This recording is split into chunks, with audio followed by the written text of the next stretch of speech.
नमस्कार दोस्तों, आपका स्वागत है एग्जाम रिलेटेड न्यूज में। आज हम बात करेंगे पीएम मोदी साइप्रस क्यों गए हैं। इसमें हम साइप्रस देश कहाँ है इसके बारे में बात करेंगे।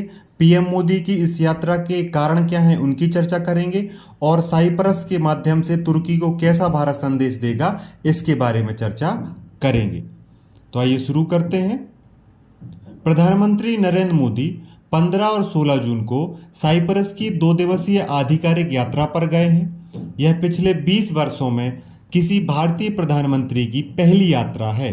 इस यात्रा का मुख्य उद्देश्य भारत और साइप्रस के बीच द्विपक्षीय संबंधों को मजबूत करना, खासकर व्यापार, निवेश, सुरक्षा, तकनीक और लोगों के बीच संपर्क बढ़ाने के क्षेत्र में।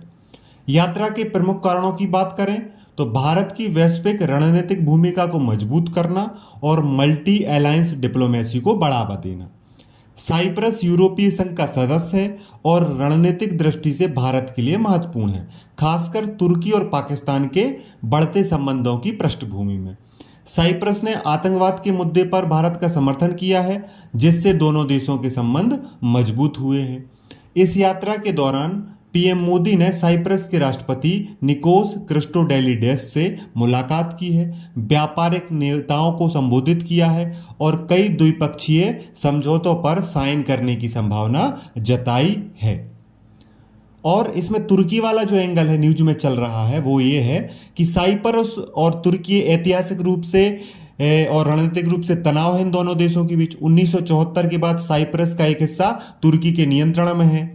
हाल के वर्षों में तुर्की और पाकिस्तान के बीच संबंध गहरे हुए हैं और तुर्की ने कई बार भारत विरोधी रुख अपनाया है, खासकर कश्मीर जैसे मुद्दे पर। ऐसे में पीएम मोदी की साइप्रस यात्रा को रणनीतिक रूप से तुर्की और पाकिस्तान को एक संदेश देने के रूप में देखा जा रहा है। भारत साइप्रस के साथ संबंध मजबूत करके तुर्की के प्रभाव को संतुलित करना चाहता है, खासकर यूरोप और भूमध्य सागर के क्षेत्र में। ऐसे समझिए कि अगर तुर्की पाकिस्तान को सपोर्ट कर रहा है तो भारत साइप्रस को सपोर्ट करेगा, क्योंकि ऐसा कहा जाता है कि दुश्मन का दुश्मन दोस्त होता है। तो साइप्रस का दुश्मन कौन है? तुर्की। साइप्रस का तनाव किसके साथ रहता है? तुर्की के साथ रहता है। इसलिए हम साइप्रस की तरफ रहेंगे, क्योंकि तुर्की किसकी तरफ जा रहा है? पाकिस्तान की तरफ। अब बात करें साइप्रस की, तो साइप्रस भूमध्य सागर में स्थित एक द्वीपीय देश है, आइलैंड कंट्री है जो एशिया के करीब है लेकिन यूरोप में आता है और यूरोपीय यूनियन का सदस्य है।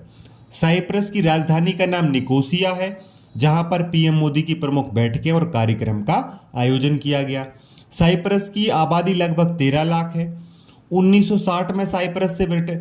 1960 में ब्रिटेन से साइप्रस को स्वतंत्रता मिली और 1974 में इसका तुर्की के साथ तनाव हुआ, जिससे एक हिस्सा तुर्की ने ले लिया। साइप्रस यूरोपीय संघ में भारत का महत्वपूर्ण साझेदार है, खासकर व्यापार और रणनीतिक दृष्टि से। अगर आप यहाँ पे मैप में देखें तो आपको साइप्रस दिख रहा है भूमध्य सागर में। भूमध्य सागर के पूर्वी ओर आपको साइप्रस दिख रहा है, जिसकी राजधानी निकोसिया है। याद रखना, एग्जाम के लिए जरूरी। धन्यवाद।